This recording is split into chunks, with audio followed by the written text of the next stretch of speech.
¿Listo? Ok, bueno. Pues buenas tardes, bienvenidos a Comunidad Estanquillo. Para quien apenas nos sigue, somos el proyecto educativo, el área de atención educativa del Museo del Estanquillo, Colecciones Carlos Monsiváis. Y bueno, hoy iniciamos las charlas, hablemos sobre discapacidad, de nuestro programa Te Queremos en el Estanquillo, que es nuestro programa para la atención a personas con discapacidad. Estas charlas las realizamos el último domingo de cada mes y hablamos de distintas temáticas acerca de la discapacidad. Y como siempre, es un gusto tener a Gaby, a nuestra profesora investigadora de la UACM. Ella también es narradora oral y escritora. Tiene la licenciatura en la enseñanza de francés y en la enseñanza del inglés. Tiene una especialidad y maestría en estrategias de aprendizaje, maestría en ciencias de la educación y doctorado en educación. Sus líneas de investigación se enfocan al desarrollo de escritura en el aula, el uso de estrategias de aprendizaje y la inclusión en la educación. Su trabajo ha sido presentado en distintos foros nacionales e internacionales. Y bueno, antes de darle la palabra a Gaby, siempre es un gusto tenerla con nosotros, quiero recordarles que para la interpretación en lengua de señas mexicana hay que entrar al Zoom, ahí está nuestra intérprete para que puedan fijar la pantalla y poder conocer esta propuesta que nos trae el día de hoy Gaby, que son justo habilidades y estrategias docentes para promover aulas inclusivas. Muchísimas gracias, Gaby. Todo tuyo. Muchas gracias. Mi seña es esta. Para los que acaban que apenas nos acompañan. Y para mí es un placer, como siempre, estar participando con el Estanquillo.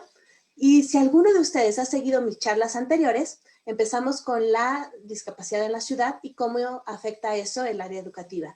Después, en particular, cómo la discapacidad en el aula se vive en la educación superior, en específico en el caso donde trabajo, en la Universidad Autónoma de la Ciudad de México, en el plantel Cuautepec.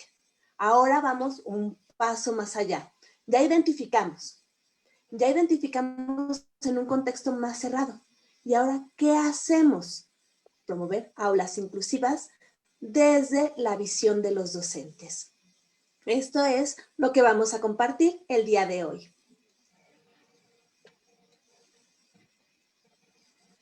Como les comentaba, vamos a trabajar con las habilidades y estrategias docentes para promover aulas inclusivas.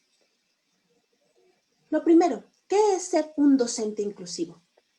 Podemos tener muchas ideas al respecto, pero lo primero es que estamos en un paradigma de cambio educativo. Antes, si recuerdan ustedes, la educación era básicamente centrada en el docente. El profesor era el todopoderoso que era la figura de autoridad en el aula y el único que sabía. Sin embargo, las obligaciones del docente han cambiado drásticamente al cambiarse el paradigma en la educación. Y no lo digo solamente yo. Como pueden ver en la diapositiva, diversos autores han tratado este tema.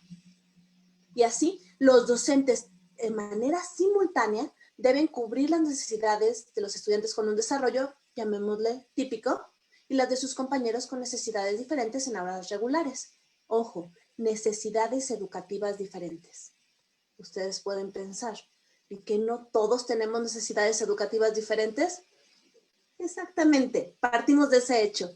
Todos somos diferentes, todos y cada uno somos diferentes y tenemos necesidades educativas diferentes. Por eso estamos hablando de un desarrollo típico. No estoy hablando ni de la normalidad, ni del estándar, ni la mayoría, sino lo que según los libros sería lo típico.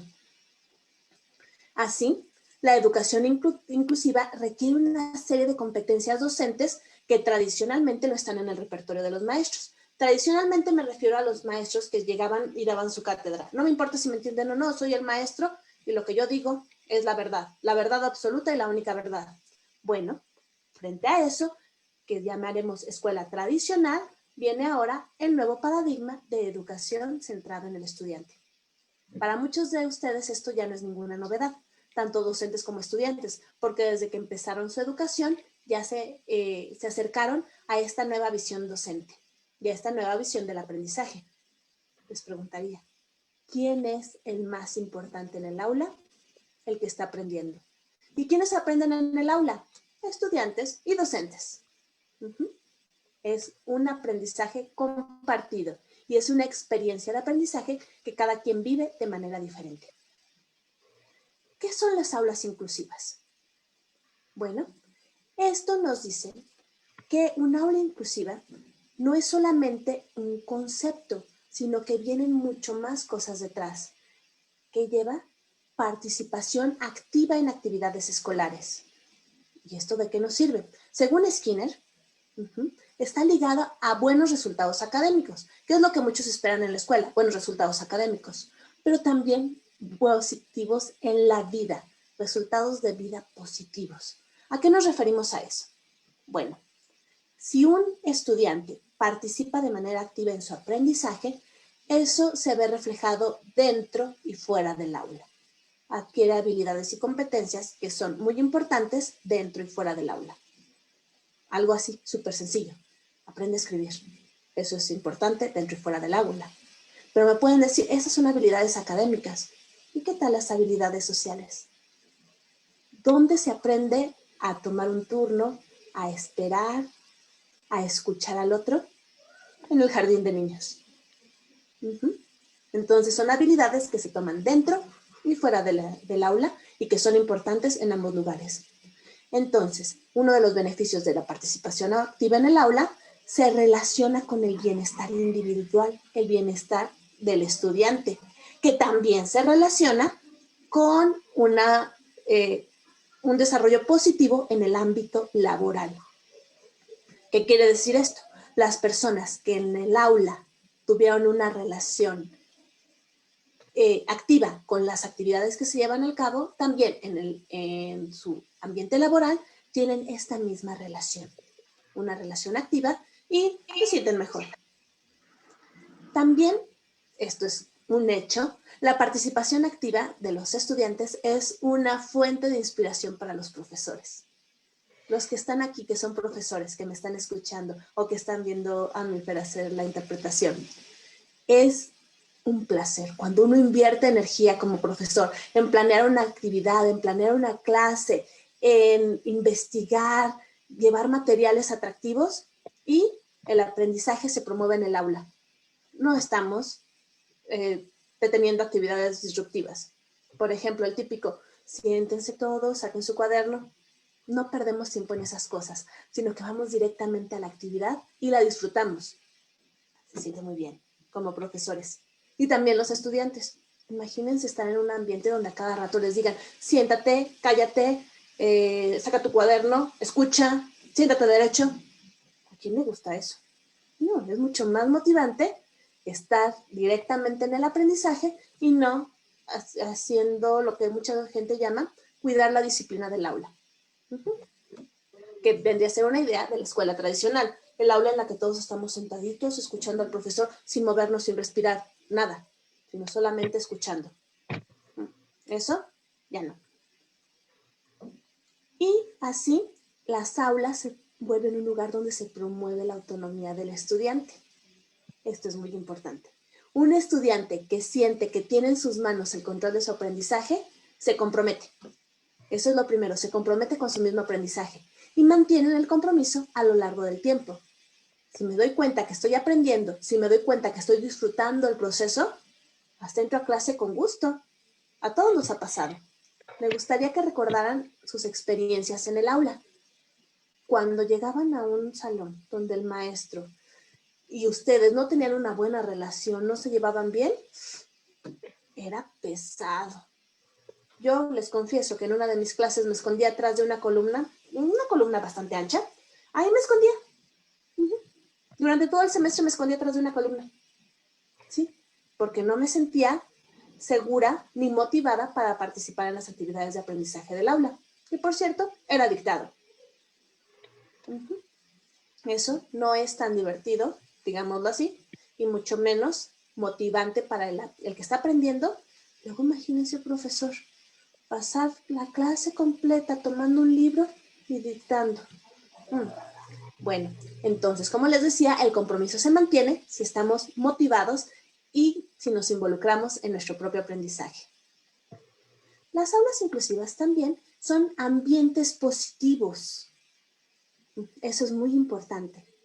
Un aula inclusiva es un ambiente seguro, es un ambiente donde todos sienten que tienen una voz en el aula, que pueden ser escuchados y que su opinión es importante.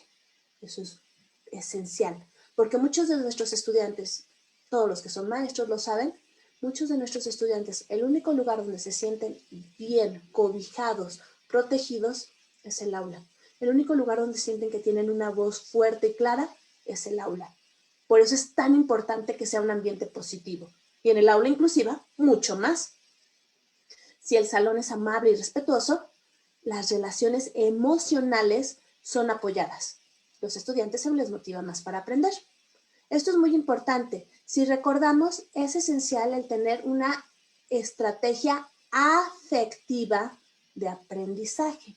¿Qué es eso? Cuando aprendemos involucramos sentimientos, afectos. No es solamente ser efectivo, sino también tener la parte emocional abierta.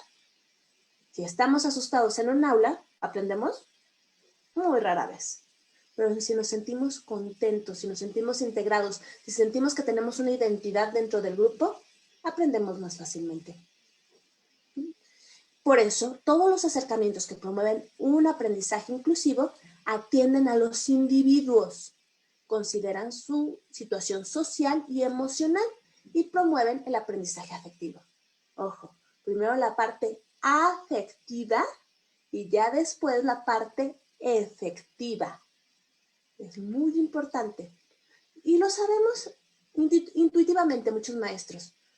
No es algo que lo veamos como parte, sí es parte de nuestra formación docente, pero también es parte de lo que ya intuitivamente sabemos cuando entramos en un aula.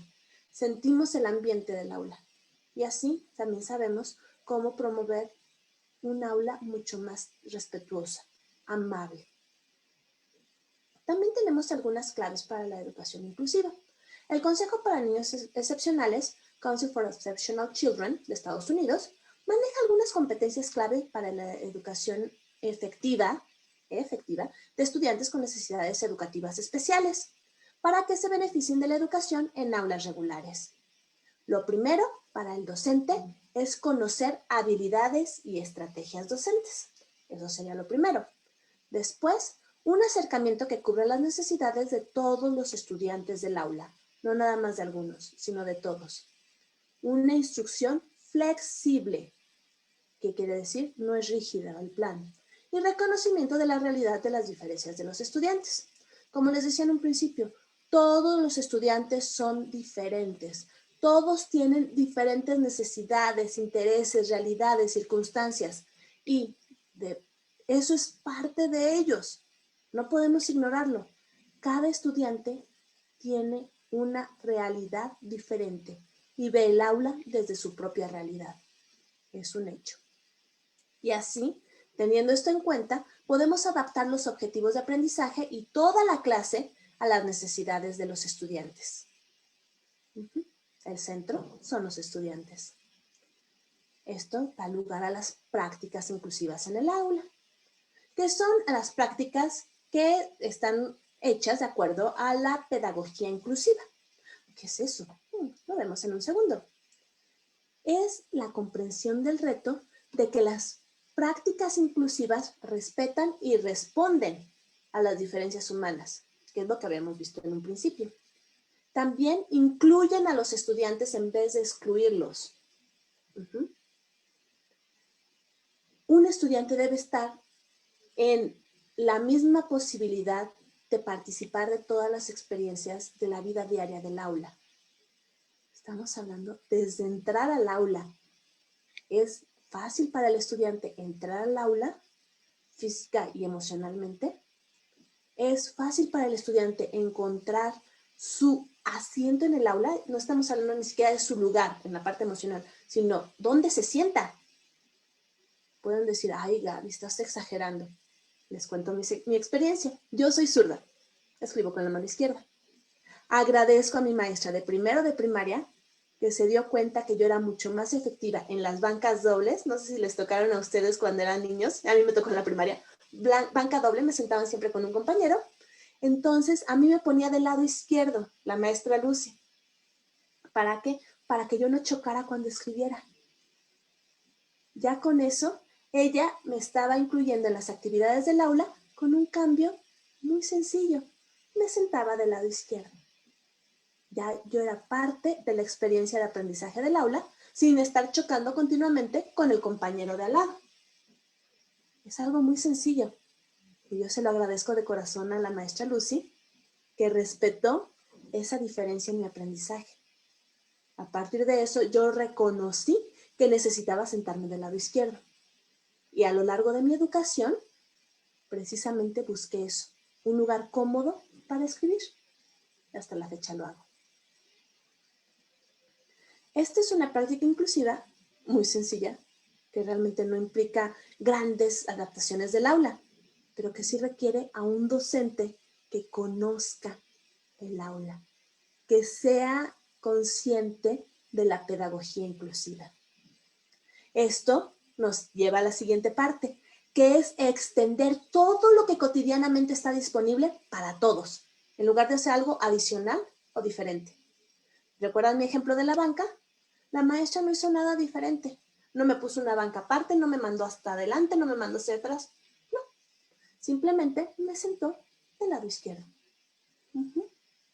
Y yo aprendí que era mucho más fácil para mí como estudiante estar de ese lado y escribir.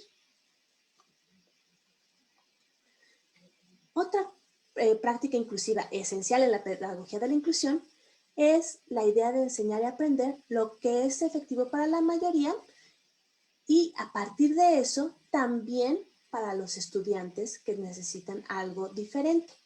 ¿Qué quiere decir? Cambiamos la idea de que hacemos algo adicional, algo diferente para los estudiantes que tengan otro tipo de necesidad.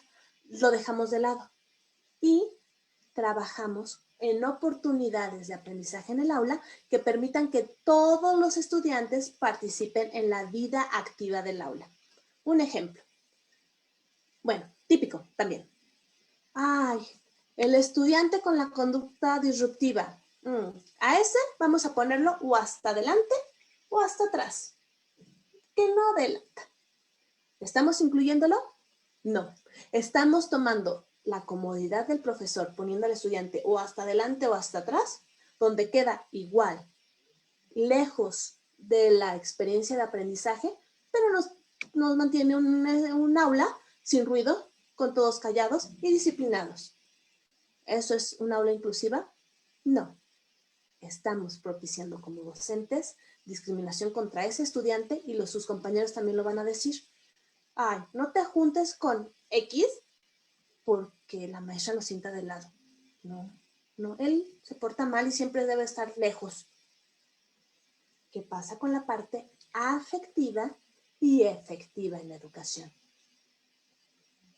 Es un cambio muy sutil en el pensamiento, pero ¿qué es la pedagogía inclusiva? Exactamente eso. No hacer algo diferente para los estudiantes diferentes. No, es incluir a todos en la experiencia del aula. Esas son las prácticas inclusivas según la pedagogía inclusiva. Y bueno, tenemos los tres conceptos, que son lo que los profesores saben, los que los profesores hacen y lo que los profesores creen. ¿Qué sabemos? Sabemos las habilidades, estrategias y competencias didácticas. Como docentes las sabemos. Lo que hacemos, las prácticas en el aula, lo que creemos. Ese es el punto esencial. ¿Qué creemos como docentes? ¿Creemos que todos los estudiantes tienen la oportunidad de aprender? ¿Creemos que cada estudiante tiene la responsabilidad y el derecho de elegir qué aprender y cómo hacerlo, de acuerdo a sus particularidades? ¿O también podría ser otra creencia. Soy el profesor, el que conoce todo, la única autoridad del aula y los demás, no valen. Por eso unimos 3 partes. Eso es esencial. Esto lleva al aprendizaje como la interacción entre la cabeza, el conocimiento, la mano, la habilidad y el corazón. Actitudes y creencias. Me van a decir, llevamos siglos con esto, desde la escuela nueva italiana, en el siglo XIX. Ya lo sabemos. Bueno, eso es crear aulas inclusivas. Y lo hemos utilizado en aulas multiniveles por décadas.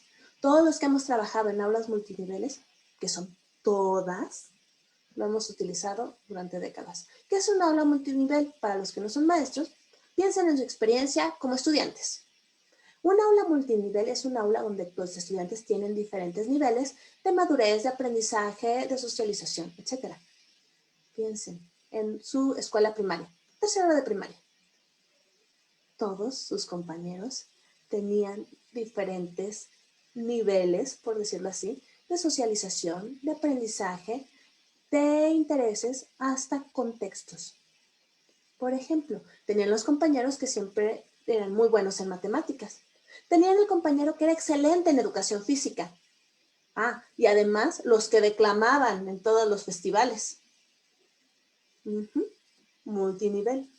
También tenían sus compañeros que venían de una familia nuclear, papá, mamá, hijitos. Otros que estaban creciendo con sus abuelos.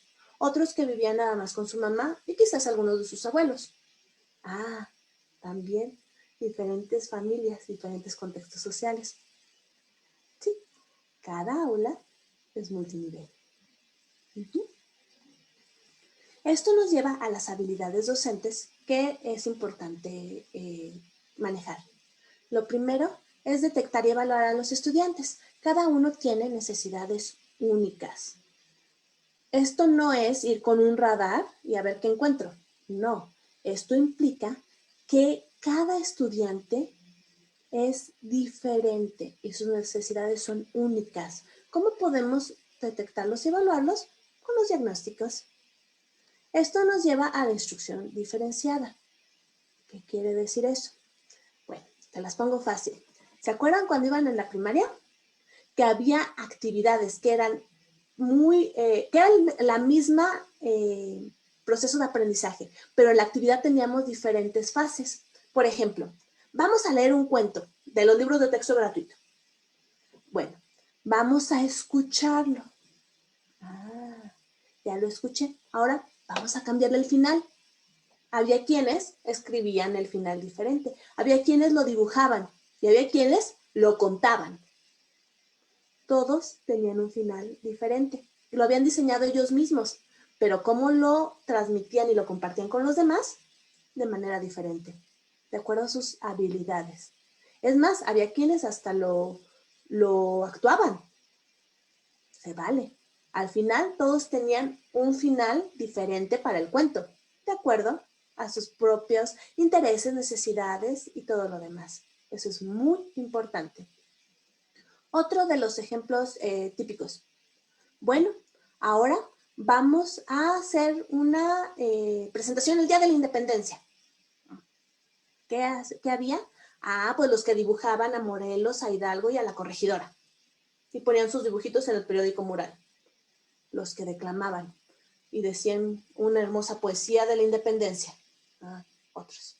Había el que daba el grito, que hasta se han vuelto virales últimamente. ¡Viva México! ¡Viva los héroes! Había el que se disfrazaba del padre Hidalgo. Había la que se disfrazaba de la corregidora y daba sus golpes de tacón. Y al final, ¿qué pasaba? Todos los participantes en la experiencia entendían la importancia del grito de Dolores del 15 de septiembre y lo disfrutaban. Es más, ¿recuerdan cómo hacían sus banderitas? Verde, blanco y rojo, y con la monedita, el escudo en medio. Eso es instrucción diferenciada. Otra de las habilidades docentes es el manejo de aula y de conductas disruptivas. ¿Qué es eso? Lo que comentábamos, manejo de aula es poner a la niña zurda del lado izquierdo. Conductas disruptivas. Si en ese momento sentimos que se nos está yendo la energía del salón porque está o muy baja o muy alta, cambiar la actividad para nivelarla de nuevo. Eso es una de las habilidades docentes. Colaboración. Aquí llegamos a un punto crucial para los maestros. La colaboración es una de las partes más importantes, pero a la vez más difíciles de nuestra profesión. Trabajamos con seres humanos. Con los primeros con los que debemos colaborar es con los seres humanos con los que trabajamos, nuestros estudiantes. Y además con nuestros compañeros, con los directivos, con los padres de familia, con la comunidad donde está el aula. ¡Wow! Es algo importante y muy demandante para los docentes. Vamos con el primero, detección y evaluación. Bueno, lo primero sería diseñar y aplicar exámenes diagnósticos, que es una competencia indispensable para todos los profesores que promueven la educación inclusiva. Pero no estoy hablando solamente de exámenes diagnósticos de conocimientos, sino también pueden ser cuestionarios de intereses, cuestionarios para conocer a nuestros estudiantes. ¿Dónde vives? ¿Con quién vives? ¿Te gusta dónde vives? Si pudieras cambiar algo, ¿qué cambiarías? Otro, preguntas acerca de ellos mismos y su relación con sus compañeros en el aula. ¿Cómo te llevas con tus compañeros? ¿Quién es tu mejor amigo? ¿Con quién te gustaría sentarte? Esto seguro lo hicieron ustedes en primaria. Se llaman sociogramas. ¿Con quién te gustaría sentarte? ¿Con quién no te gustaría sentarte? Y cambiaban a todos de lugar y te tocaba con el que no te gustaría sentarte. Y después de un rato ya era tu compadre o tu comadre. Sí, eso es parte de la educación inclusiva. Y sí, lo usaban cuando éramos niños también. Y por eso les decía que esto incluye habilidades, lenguaje, discapacidades, género. Eso es súper importante, el género en el aula. También es muy importante que algunos, bueno, se ha detectado según estudios que algunos profesores y profesoras tienen preferencia por estudiantes varones. Cuando piden una respuesta, normalmente voltean a ver a los estudiantes varones, etc. En un aula inclusiva son cosas que debemos de tener muy, muy en cuenta y evitarlas. También es muy importante conocer las metodologías didácticas más adecuadas para el aula en ese momento y las estrategias. Quizás al principio del semestre o del ciclo escolar, una estrategia afectiva en donde los estudiantes realmente hablen de sentimientos no sería muy recomendable porque nos estamos conociendo. Posteriormente, claro que sí, puede ser mucho más útil.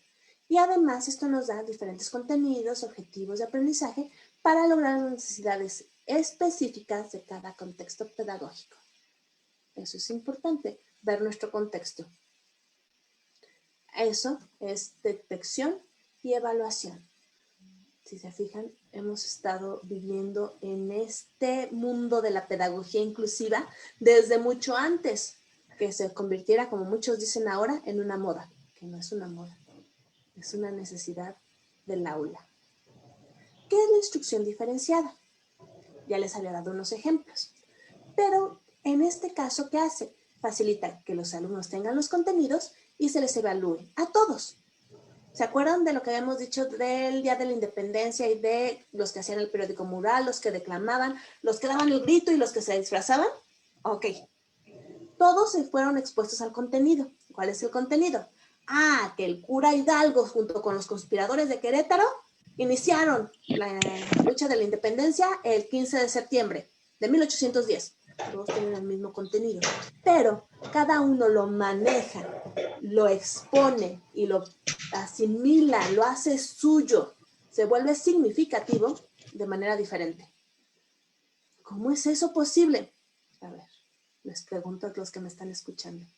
¿Se acuerdan de los poemas que recitaron un 15 de septiembre en las efemérides hace mucho tiempo? Yo todavía me acuerdo. ¿Se acuerdan de los dibujos que hicieron? Yo todavía me acuerdo. Fue significativo, memorable y hasta la fecha es parte de mi bagaje cultural. Eso sería un ejemplo de instrucción diferenciada. Otro que se basa en la adaptación curricular. ¿A qué me refiero? Bueno, El tema es Independencia de México, iniciación. Ok. Exponentes, causas, caudillos, etc. Pero no lo voy a dar como libro de texto. Ejemplo de libro de texto. El 15 de septiembre de 1810, el cura Hidalgo fue a tocar la campana en su iglesia de Dolores y llamó a todos a iniciar el grito de independencia, o algo así. No. Lo cambiamos. Puede ser contar la anécdota, leerla, o que los estudiantes la investiguen. ¿Por qué no? Y que a partir de eso, cada quien vaya teniendo el proyecto, el trabajo o la evidencia de que asimiló el contenido, de que lo hizo suyo, de que construyó nuevo conocimiento. Y así regula los diferentes niveles de desarrollo de cada estudiante. Finalmente, ¿quién escoge cómo exponer los contenidos? El estudiante, que es muy diferente a los de la derecha, van a declamar, los de la izquierda van a bailar. ¿No? Que los estudiantes escogen. Y esto hace precisamente que utilicemos diferentes métodos de enseñanza, estrategias y técnicas. De verdad, en la experiencia de aprendizaje que estoy describiendo de la independencia, iniciación de independencia, los estudiantes están aprendiendo de lo que están viendo de los otros. Les hago esta pregunta. ¿Recuerdan cuando sus compañeros se disfrazaban de el cura Hidalgo, de la corregidora, de Allende, de Morelos, todo eso? Todavía se acuerdan. Y saben que Morelos es el del paliacate. Y que la corregidora dio sus golpes de tacón. Y que Allende tenía patillas. Lo recuerdan, porque fueron expuestos a lo mismo. Lo mismo, las diferentes... si hicieron un dibujo, también lo recuerdan. La campana de Dolores, qué bonito dibujo. Cuando ven el grito de independencia en el Zócalo, la campana es la misma que dibujé. Es memorable. Técnicas, la declamación, por ejemplo, que es de las típicas. Lo recuerdan. Y es más, ahorita les aseguro que si escuchamos el himno nacional, lo cantamos. Sabemos que tenemos que estar de pie y firmes, porque lo aprendimos. Se volvió parte de nosotros. Y si estamos en cualquier condición y empezamos a oír el himno nacional, en los Juegos Olímpicos, ¿qué sentimos? Porque lo aprendimos bien. ¿Y cómo fue eso? Parte de la instrucción diferenciada. ¿Lo ven? No es ninguna novedad. Está la parte afectiva que lo hizo efectivo. La siguiente parte es el manejo del aula. Esto involucra conductas y estrategias psicodidácticas, especialmente para las conductas disruptivas. Muchas veces tenemos la idea de que un aula disciplinada es un aula en silencio, un aula callada, un aula donde no se oye nada. ¿Pero realmente es un aula que promueve el aprendizaje? ¿Recuerdan lo que comentábamos al principio? Que es muy importante el sentirse seguro, aceptado y respetado en el aula. Por eso, el manejo del aula es esencial para las aulas inclusivas. ¿Qué se sugiere? La adaptación del ambiente educacional a las individualidades de los estudiantes. Algo muy sencillo, también de mi experiencia como estudiante, para que vean que no es novedad, aunque parece que hace mucho tiempo que estudié en la primaria, todavía me acuerdo. Imagínense qué memorable fue. Uno de los problemas que teníamos en el aula donde cursé sexto año era que entraba el sol por la ventana en las mañanas y quemaba. Realmente quemaba. No importaba si era invierno, primavera o lo que fuera, el sol era muy desagradable y además reflejaba en los cuadernos. Escribir se volvía una tortura. ¿Qué pasó? Fácil, pusieron una cortina. Le agradezco a la maestra Laurita que haya llevado una cortina de su casa y la haya colocado en el salón. Adaptó el salón a las necesidades de los estudiantes. Aparentemente en ese salón anteriormente no se había detectado eso porque estaba ubicado al revés. Entonces la luz no era disruptiva para los estudiantes. Sin embargo, cuando cambiaron el lugar donde estaba el pizarrón, en una remodelación, cambió la situación de los estudiantes en relación con la ventana y fue un caos. Así es. Son pequeñas adaptaciones y los que somos maestros las conocemos y las reconocemos. También es importante revisar estos ambientes para adaptarlos a los intereses y características de los estudiantes, características particulares. Por ejemplo, ahora tenemos esa belleza de la biblioteca del aula. Siempre la hemos tenido, pero antes estaba en una caja y ahora la vemos. Ay, eso es muy bello. Ver los libros acomodaditos en el estante, eso cambia también la atmósfera del aula. Y sí, si vemos los libros, ay, se ven tan bonitos y coloridos que queremos tomarlos, queremos abrirlos. Si están en una caja, no es lo mismo. También, los que estudiaron como yo el siglo pasado, recordarán esos salones completamente, bueno, primero helados, luego con las paredes pintadas de colores neutros, azul, rosa, beige, y nada en las paredes. Porque si poníamos cualquier cosa en las paredes se dañaban. Pero poco a poco fue cambiando la visión y de repente encontramos aulas con el horario. Ah, eso es bonito, el horario en la pared. Así sabemos que si es lunes nos toca matemáticas y español. Si es martes nos toca ciencias naturales y civismo, por ejemplo. Otra cosa muy bonita, el reloj. Oh, sí, porque el reloj nos decía que se acercaba a la hora del recreo. También la decoración en la otra pared de acuerdo a los efemérides. Ya sabíamos, por ejemplo, que en septiembre era el mes de la patria, porque desde que empezábamos con el informe presidencial, Día de los Niños Héroes, de Independencia, consumación de la Independencia, cumpleaños de Morelos. Ya ven, todavía me acuerdo. O también de acuerdo a las estaciones del año. Ah, la primavera era bien bonita con sus abejitas y mariposas. Y se veía mucho más bonito, mucho más memorable. Sí, teníamos a Benito Juárez y la primavera, que a veces podría causar ciertas confusiones, como hemos visto en algunos casos, pero realmente cambiaba la atmósfera del aula. Y ahora que ya lo podemos hacer, ahora que de hecho en muchas escuelas nos piden personalizar las aulas, sí, estamos cambiando el ambiente, se vuelve mucho más amable y también podemos adaptarlo a los intereses de los estudiantes. ¿Por qué no? Que ellos escojan cómo se decora para septiembre, por ejemplo. O que ellos escojan sus dibujos o su material para decorar. Cambiamos el manejo del aula. Ya no es yo soy el profesor que todo lo sabe, que todo lo tiene y que además tiene el poder en el aula. No, es una experiencia compartida. Como les decía, algunos ejemplos son horarios en paredes y escritorios, flexibilidad en organización de mesas y sillas, cortinas, etc. Y les di algunos ejemplos de mi propia vida que resultaron memorables, que son parte de mí, que los aprendí, que me ayudaron a construir mi conocimiento, no solamente de los temas, pero también de las interacciones en el aula. Lo llamamos buenas prácticas docentes. Y si se fijan, no es nada ni terrible, ni misterioso, ni fuera del alcance de los profesores normalmente. Y lo usamos desde hace años. Lo que les comentaba de la colaboración, ¿recuerdan? Que es uno de los puntos más difíciles. Lo primero, consulta y apoyo de los padres de familia. Eso es esencial. ¿Cómo conocemos a nuestros alumnos si no conocemos a sus padres, si no conocemos su familia, su contexto, de dónde vienen? Es muy importante. Muchas veces una conducta disruptiva o lo que llamamos indisciplina no es espontánea. Viene de circunstancias que los estudiantes están viviendo en el hogar. Las intervenciones en casa y escuela. Si colaboramos con los padres de familia, podemos intervenir al mismo tiempo en casa y escuela.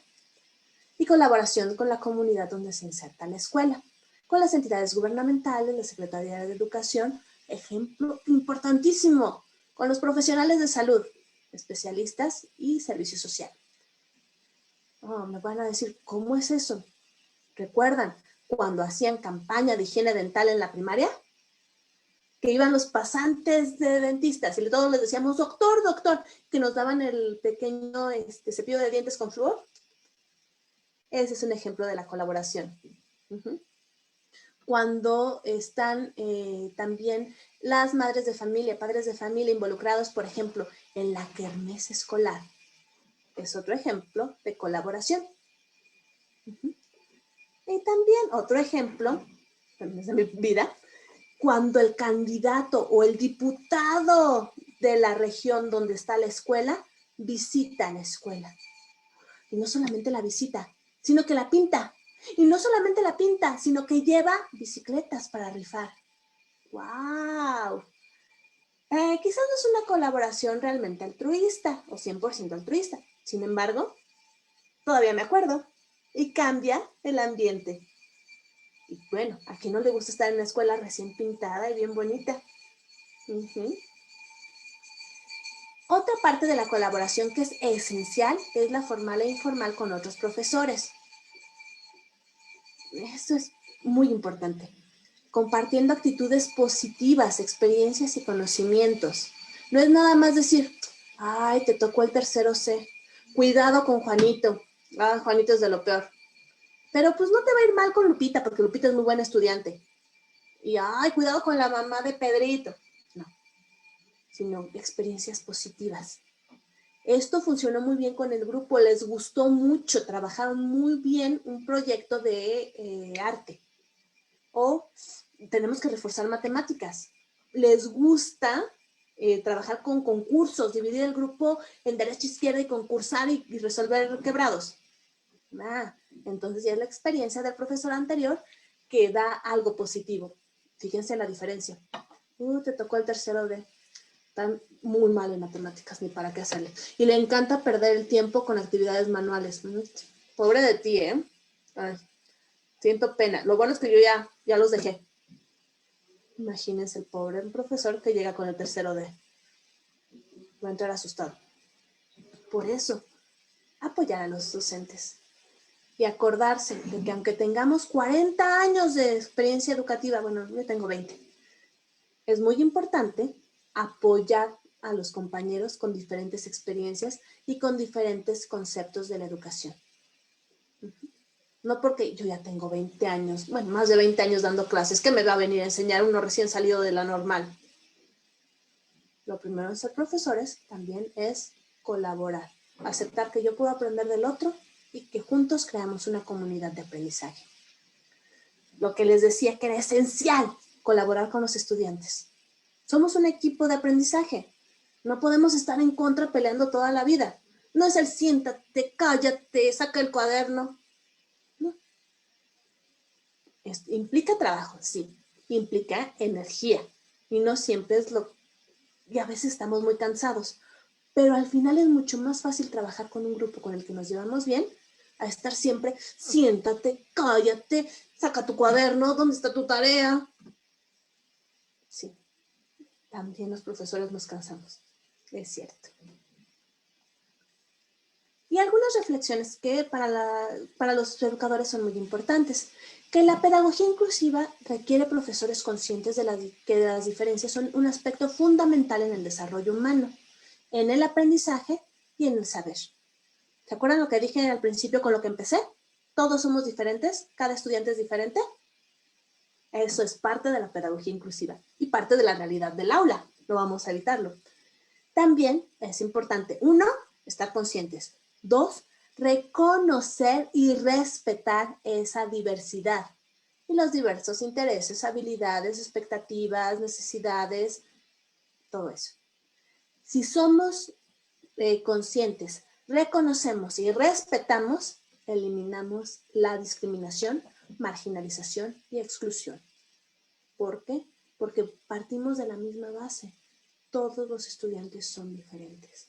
Cada quien tiene un contexto diferente y cada quien tiene necesidades diferentes. Me van a decir, ¿cómo es eso posible? Fácil. Piensen en ustedes con sus hermanos. Vienen de la misma familia. Crecieron en el mismo ambiente. Todos son diferentes, como dicen, como los dedos de la mano. Imagínense eso multiplicado por 30, 40 niños en un salón de clases. O en una universidad donde tenemos grupos de 50, de 80. Uy, sí, se vuelve titánico. Pero vale la pena. Es una de las cosas que uno puede llegar a amar y disfrutar más. Enseñar y aprender requiere estrategias docentes especializadas. No es planeación individualizada y que se asocia con la segregación, la educación especial y como es diferente vamos a darle cosas diferentes. No, es adaptar objetivos de aprendizaje y contenidos con un compromiso para toda la clase. Para algunos maestros eso puede resultar muy difícil porque implica compartir el poder en el aula. No es yo decido, yo soy el profesor, asigno tareas, yo. No, sino es crear un ambiente democrático en el aula. ¿Se puede? Sí, desde que son muy jóvenes los chicos. Sí se puede con los niños.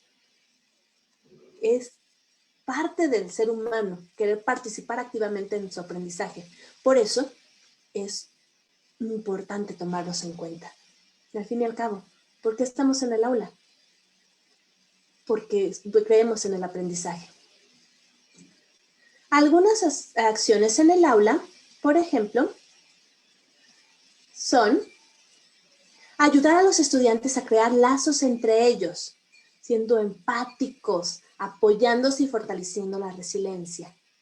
Lo que les decía, si nosotros mismos como docentes ponemos un estudiante disruptivo adelante o hasta atrás, ay no quiero trabajar con ese estudiante porque me cae gordo, porque su mamá me cae mal, porque tiene muy fea letra, por lo que sea, lo pongo allá. Empezamos nosotros mismos como docentes a crear discriminación en el aula. ¿Qué es mejor? Crear lazos con los compañeros. Puedo decirles que de mis mejores amigos hasta la fecha son personas que conocí en la secundaria, con los que tengo lazos realmente fuertes porque empezamos así, apoyándonos mutuamente. Aprendimos a ser resilientes cuando ni siquiera teníamos idea de qué era eso. Creo que es una de las acciones más importantes del aula. Todavía ahora me pregunto, ¿por qué los profesores nos sentaban a mí y a mi amigo Alan juntos? ¿Y sabían que no era precisamente lo mejor para la disciplina? Creo que era porque era lo mejor para nuestra parte afectiva en el aprendizaje. Alan, si me estás oyendo, tú sabes a lo que me refiero. Podíamos ser un excelente equipo de amigos, pero en la parte académica no era tan buena idea tenerlos juntos. Esto, al motivarlos a los estudiantes a sentirse y apoyarse entre ellos, los hace sentir empoderados, que tienen el poder, control de su situación, de sus afectos. También algo muy importante es mantener una rutina diaria para los estudiantes. ¿Por qué? Porque da sensación de seguridad y estructura en sus vidas y así pueden animarse a desarrollar sus propias rutinas. En este momento en el que estamos con educación en línea, a distancia, por la contingencia, es indispensable esto, que los estudiantes sientan que tienen cierta seguridad en la escuela. Recordarán ustedes cuando iban en la primaria. ¿Qué pasaba en la mañana? Lo primero que hacían, a lo mejor pasar lista, a lo mejor saludarse con alguna canción, a lo mejor ir por su libro de lectura. Eso nos estaba dando una acción de seguridad. Sabíamos que empezábamos todos los días cantando la canción, por ejemplo, o pasando lista. Y había seguridad. Imagínense ahora, en este momento tan lleno de incertidumbre, cómo podemos crear con pequeñas acciones ese sentido de respeto y seguridad en el aula, que es indispensable para un aula inclusiva. Otras acciones en el aula son ayudar a los estudiantes a diseñar objetivos razonables y trabajar en ellos poco a poco. Así los estudiantes se concentran en lo que logran y no en lo que les falta por hacer. Típico, esto me pasaba mucho. ¿Cuál es tu objetivo en la clase de inglés? Hablar inglés. Pues está gigante. Hablar inglés implica muchísimas cosas. ¿Por qué no lo dividimos? Por ejemplo, saludar. Puedo saludar en inglés. O, por ejemplo, pedir comida en un restaurante. Ya lo estoy limitando. Por ejemplo, dar una conferencia en inglés. Ya lo estoy limitando. Y así pueden concentrarse en lo que pueden hacer y no en lo que no pueden hacer. Es un cambio de percepción. Hasta otra cosa esencial en una aula inclusiva es nutrir la opinión positiva de los mismos estudiantes, recordándoles lo que han podido hacer, todas las dificultades que han sorteado para llegar al momento en el que están. y conectar esos éxitos pasados con un éxito potencial en el futuro. Vean la diferencia. Ay, Juanito, tú y los quebrados no tienen nada que ver.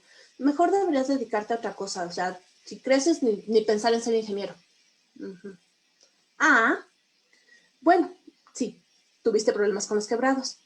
Pero, ¿qué tal te va con las sumas y las restas? Eso lo dominas. Multiplicaciones y divisiones de números completos también, de números enteros. Bueno, con esas 4 cosas podemos repasar los quebrados, que finalmente se basan en sumar, restar, multiplicar y dividir. Es una gran diferencia. También es muy importante ayudar a los estudiantes a mantener las cosas en perspectiva. Recordemos que muchas veces llegan con dramas, tragedias a la escuela, que posiblemente para nosotros son insignificantes, pero para ellos realmente están afectando su vida en ese momento. Pensemos en los estudiantes de secundaria que terminaron con el novio, con la novia, y que llegan llorosos y que creen que nunca jamás van a encontrar el amor. Vean la diferencia en decirles, ay, no seas ridículo. O sea, por favor, tienes 13 años y ese fue el amor de tu vida, ya te quiero ver a los 40. O nada más escuchar, dejar que llore. Y después decirles que entiendes que están pasando un momento duro, sin duda. Y dejarlo así. ¿Qué va a pasar al día siguiente, a la semana, a las 2 semanas? Regresan con un nuevo amor y te lo presentan. Sí, porque también pasa eso. Pueden ver también a largo plazo. Así, recordarles, sí, es muy difícil ahorita que terminaste con tu novio, pero estoy segura de que tú vas a poder seguir adelante. Esto es algo temporal. Ahorita te sientes muy mal, pero poco a poco te sentirás mejor. ¿Qué diferencia decirle, ay, no seas ridículo, tienes 13 años, por favor? Y eso ayuda a los estudiantes a ver las cosas en perspectiva. También es muy importante buscar oportunidades de autodescubrimiento para los estudiantes. Yo como profesor busco la oportunidad para el estudiante y el estudiante también enseñarlo a hacer lo mismo. Mira, una oportunidad de autodescubrimiento. Qué bien te fue con los quebrados. Ya dominas los quebrados. Y para el estudiante, es cierto, ya domino los quebrados. Contesté los 10 ejercicios y sin ningún error. Sí puedo. Una oportunidad de autodescubrimiento. Si se fijan, son actividades muy simples, con un material fácil y accesible, muy fácil de encontrar, en el contexto del aula, en el contexto del estudiante, en el contexto de la realidad que vivimos, y revisan conocimientos previos, valores, actitudes, acciones. ¿Qué es eso? La vida misma del estudiante. Usan recursos adecuados para cada actividad y promueven la reflexión y el uso activo de las estrategias de aprendizaje. ¿Se recuerdan que hablábamos de las estrategias afectivas? Bueno, las están viendo de manera efectiva. Esto nos lleva a las conclusiones. La educación es una herramienta muy valiosa. Implica la promoción de valores, actitudes y cambia la cosmovisión de los participantes. Reduce estereotipos y redignifica al ser humano. La educación es poderosa y los que trabajamos en ella somos muy poderosos también. Y ¿recuerdan, como les digo a mis alumnos, recuerdan lo que le decía el tío Ben a Peter Parker en El Hombre Araña? A mayor poder, mayor responsabilidad. Sí, la responsabilidad docente es muy alta porque estamos trabajando con seres humanos. Las aulas inclusivas requieren habilidades y competencias docentes similares a las usadas en aulas multinivel. ¿Y cuáles son las aulas multinivel? Todas. Entonces podemos decir que los profesores que trabajan adecuadamente en un aula multinivel trabajan con la pedagogía inclusiva. Los educadores pueden promover las aulas inclusivas añadiendo espacios para reflexionar mientras se realizan las actividades, dando tiempo para hablar de sentimientos, de cómo se afecta el sentimiento, cómo afecta el aprendizaje en ese momento, además de usar estrategias de aprendizaje como una fuente de autoconocimiento y autoevaluación, como lo hemos estado platicando. Otra cosa importante, si los profesores son explícitos en los objetivos de las interacciones en el aula y los ligan a la vida de los estudiantes, pueden facilitarle la comprensión de los propios procesos de aprendizaje. Si se fijan en cada una de estas conclusiones, es precisamente lo que he estado tratando de hacer durante esta plática. Es un poco difícil porque ahorita no tengo sus interacciones. Espero verlas en un momento en el Facebook, me imagino, o que me ayuden a revisarlas, a que me las mencionen, porque es lo que he tratado de hacer. Estar interactuando con ustedes, ver qué necesitan, cómo lo necesitan y ligarlo a la vida. En este caso ha sido con ejemplos de mi vida, pero también estoy segura que cada uno al escucharme encontró ejemplos de su propia vida. Aquí tenemos una serie de referencias. Muchas gracias. Dudas, comentarios. Me gustaría ver si tenemos algún comentario en Zoom, en la sala de Zoom en la que estamos, o si tenemos algún comentario en Facebook. Ahí sí nos puedes ayudar, Sofi, por favor. Ah, Sente levantó la mano. Ok. Ahorita ningunos. Hay unos en Facebook de Inclusión Creativa. Ok. Bueno, Sente... Sí, en lo que entra, Sente. Todavía no entra Sente, ok. Me pide mi correo, se los estoy poniendo a los que están aquí en el chat. Y de todas maneras, la última hoja la compartimos en las redes para que tengamos. Es gabladrón, gabladrón@gmail.com. Lo puse aquí en el chat de Zoom, pero después lo pongo también en Inclusión Creativa. Y en Comunidad del Estanquillo. Y en Comunidad del Estanquillo también. Sente, ya tienes micro. Sí, tengo manita levantada, ¿puedo? Sí. Hola, primero pues es un gustazo verlas. Por ahí estaba yo primero en el Facebook, ya les puse que siempre es maravilloso ver mujeres tan talentosas. Me da muchísimo gusto, estaban en Gaby, la maestra y Sofi, y es de verdad un gran gusto ver tantos talentos conjuntos y conjuntados en este momento. Efectivamente, como dice Gaby, la doctora Gabriela, efectivamente, como dice Gaby, te remonta esta plática, la cual agradezco profundamente, te remonta a tu propia vida.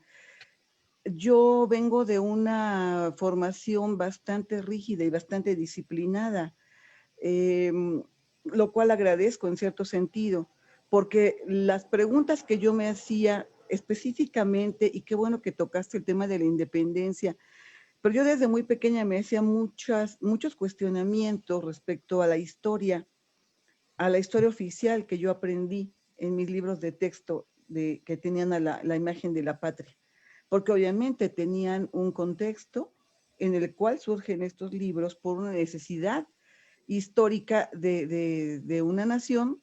Yo les hablo que yo iba en la primaria en los años 60. Entonces, era importante para un proyecto de nación y de unidad nacional el promover una enseñanza única.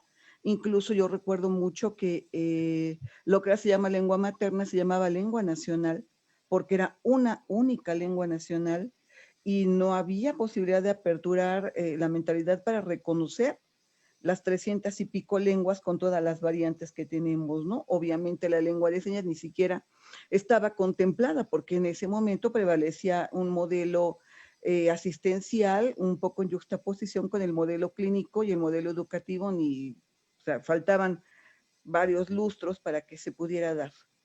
Y en otro sentido también me remontó mucho a mi propia formación. Yo empecé a ser docente en 1980.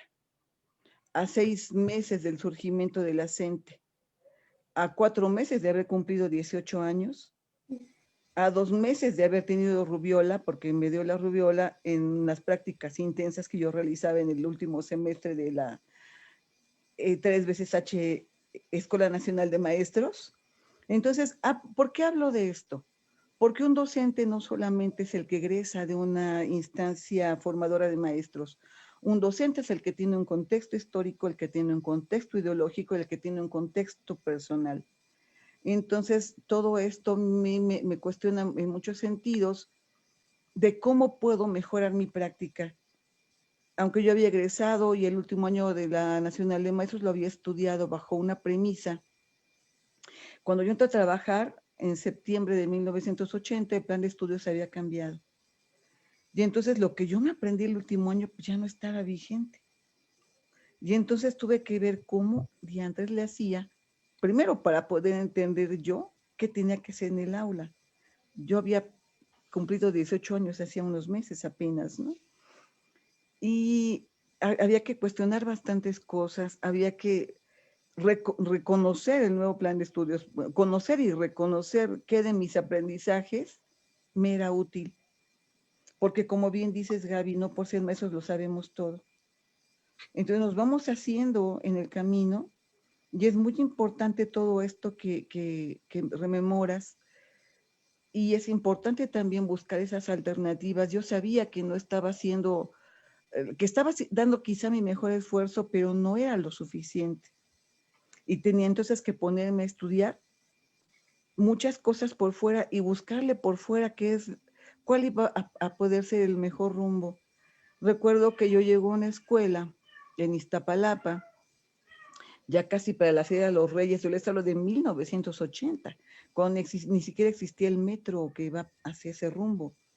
Entonces, había que saber qué de todo lo que aprendí me es útil para el primero K de una escuela marginal de la entonces delegación más marginal del Distrito Federal.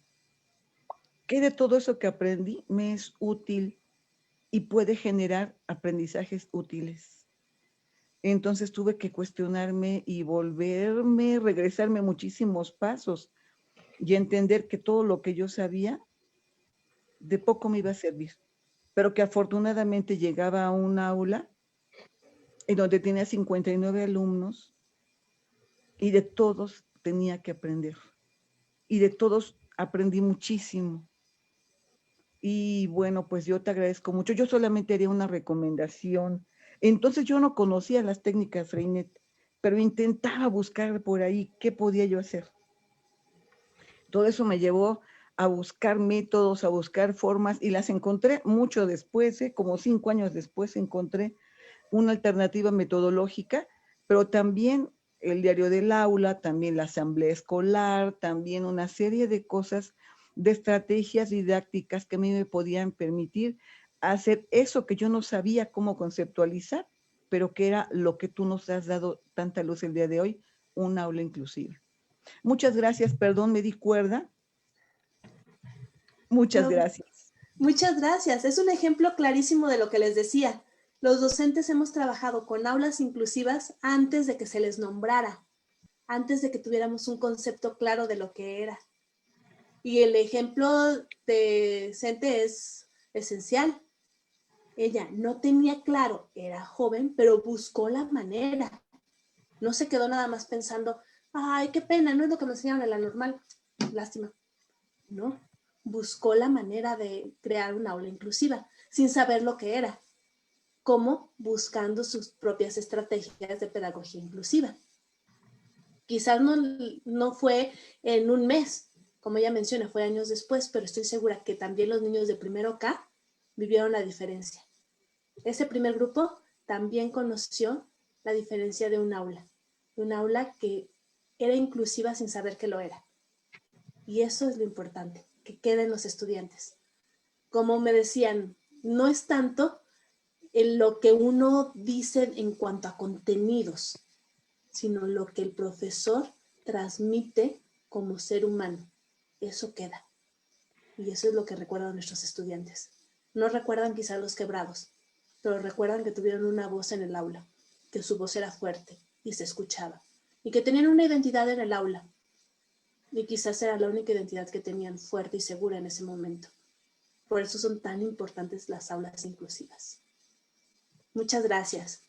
Estoy viendo algunos comentarios en Facebook, en la página de Inclusión Creativa, y María Virginia de León nos dice, muy interesante, gracias por compartir. Es una invitación a reflexionar en la práctica docente y en la inclusión. Exacto, es una invitación para nuestra propia reflexión.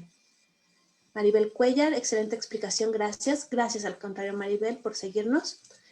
Javier Trejo, felicidades, doctora Gabriela. Muy necesaria la inclusión en el aula y la capacitación de los docentes en el trato con los estudiantes que provienen de diferentes procedencias y que tienen distintas capacidades.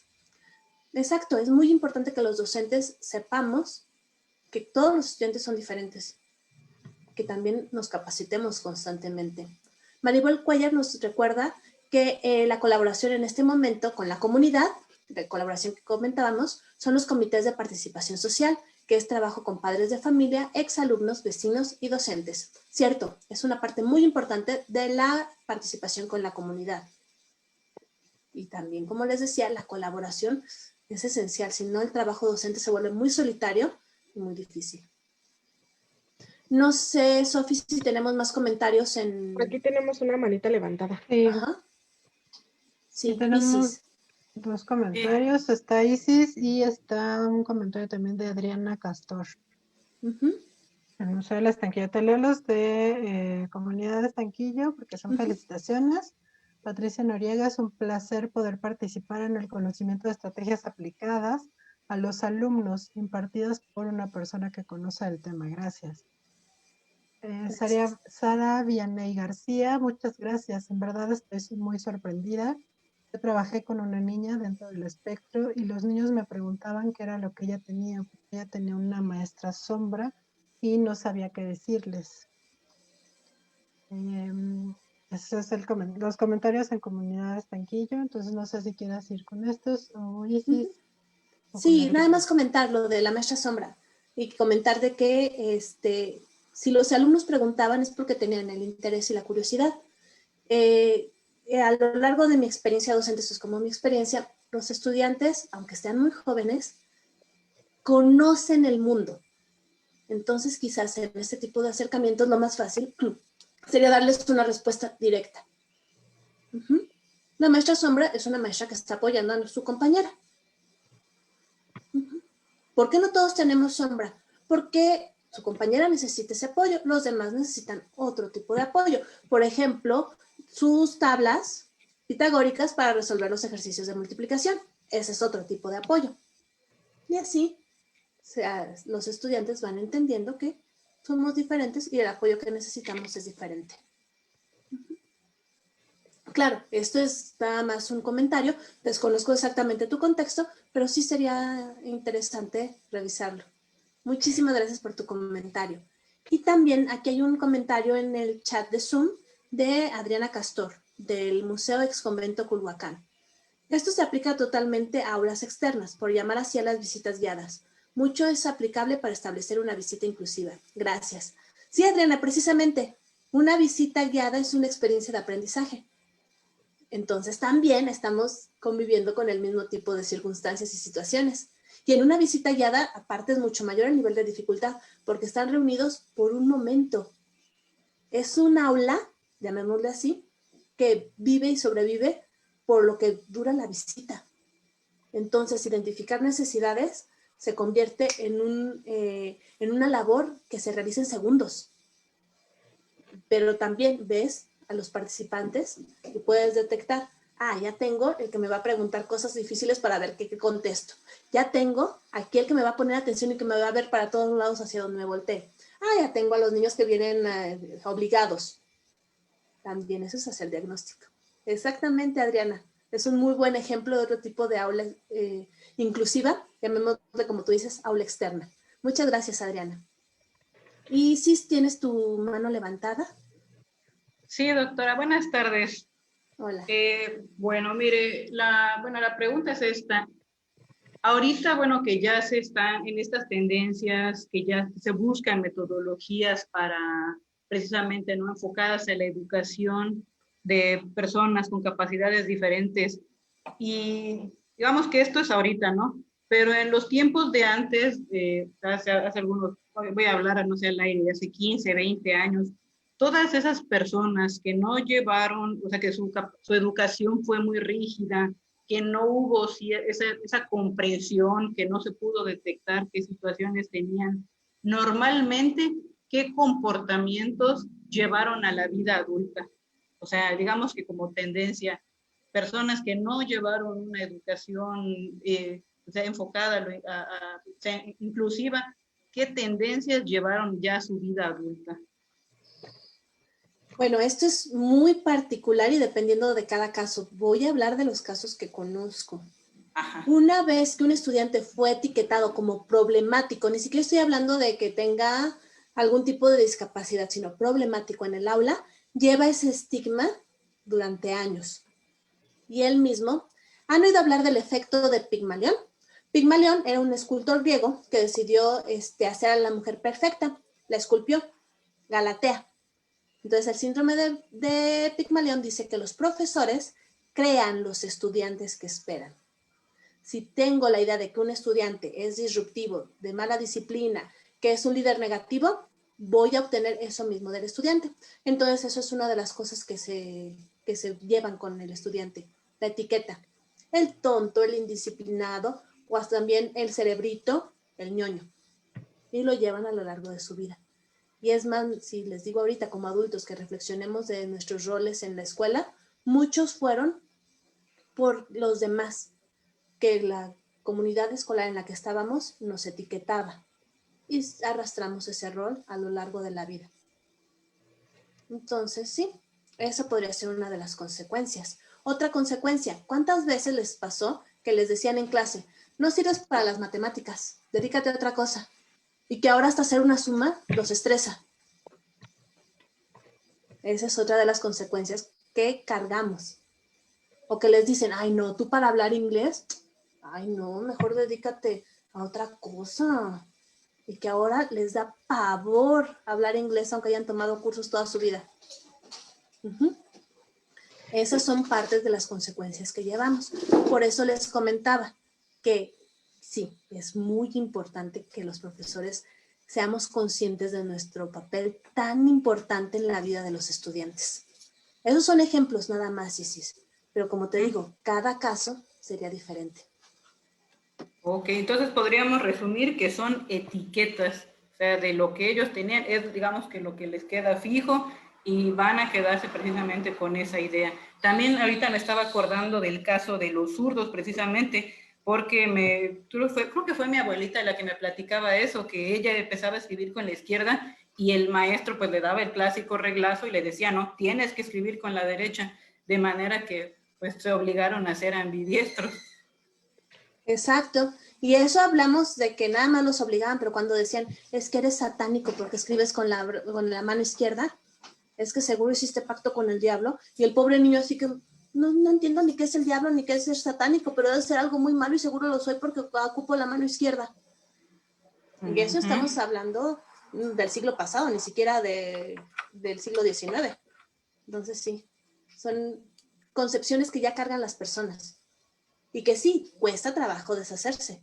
Cuesta trabajo decir, bueno, sí, en la primaria era malo con las matemáticas, pero eso no quiere decir que toda la vida voy a tener problemas para sumar. Implica mucho trabajo después.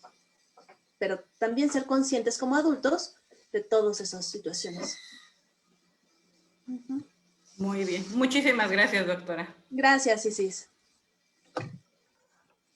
Listo, tenemos un último comentario en inclusión creativa. Excelente exposición y transmisión de estos temas. Muchos docentes piensan que es un trabajo más ser inclusión, que eso corresponde a especialistas. Se tendría que empezar por sensibilizar en este tema a docentes. Sí, exactamente. Lo primero es sensibilizar al docente y, bueno, como que en esta situación, demostrarle que lo que ha hecho en el aula durante los últimos años es crear aulas inclusivas. No solamente estamos hablando de discapacidades, sino que cada estudiante es diferente y cada estudiante tiene necesidades diferentes, necesidades de aprendizaje diferentes en la misma aula. Y Xochitl Galeno, que inició ese comentario, pregunta, ¿cómo revertimos ese comentario? Un docente en plena carrera le dice a mi hija que se dedique a otra cosa. Ahí sería trabajo con tu hija. Hablar con ella. ¿Realmente crees que te debes dedicar a otra cosa? ¿Cómo te sientes? ¿O es el comentario del profesor? ¿O realmente tú sientes que erraste vocación? Porque también se vale. Sobre todo sin juzgar, por favor, no juzgar. Porque también eso es típico de que, ay no, ya invertiste aquí 2 años y medio de tu vida, ni modo, ya te quedas aquí. No, también es escuchar sin juzgar. Que ella te dé la opinión, que ella diga. Si realmente no es lo que quiere en su vida, se vale. O si es el comentario del profesor. Igual, sin juzgar. No conocemos el contexto del comentario.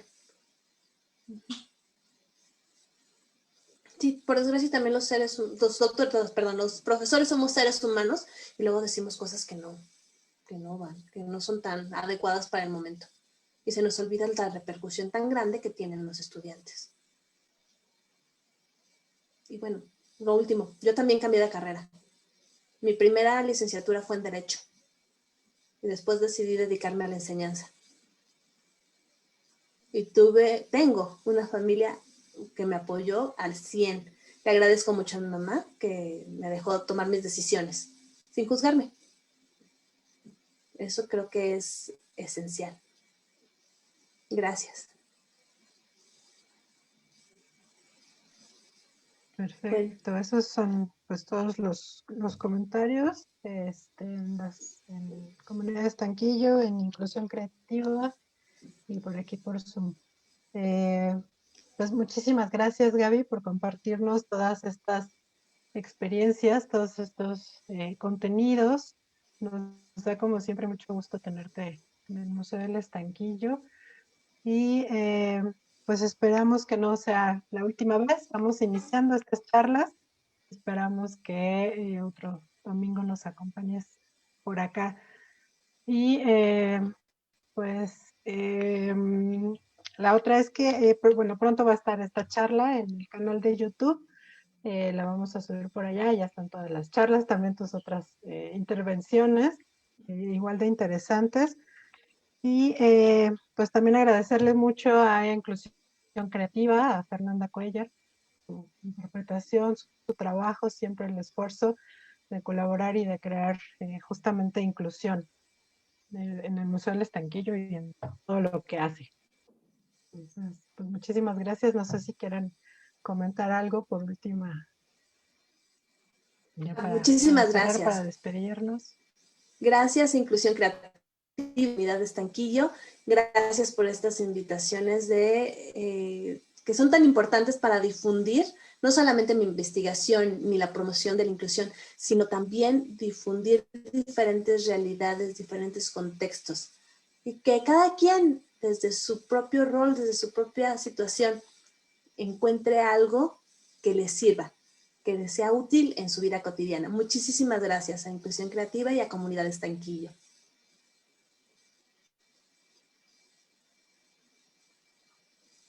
Muchas gracias. Nos vemos el siguiente domingo 28 de febrero.